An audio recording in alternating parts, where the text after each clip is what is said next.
Aksi saling serang antar kelompok warga Cambaya dengan Camba Berua di Jalan Sabutung, Makassar kembali terjadi. Aparat Polres Pelabuhan Makassar yang tiba di lokasi langsung melakukan penyisiran.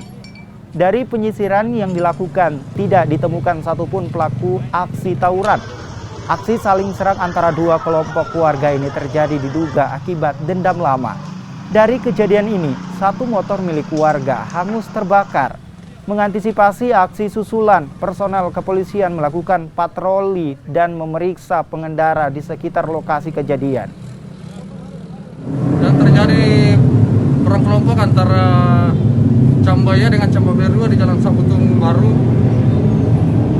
Tadi kan ada yang dibakar motor itu seperti apa itu, Pak?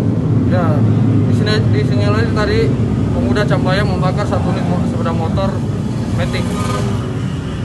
Terus ini bentuknya ini apakah memang sering terjadi perang kelompok antara mereka atau seperti apa?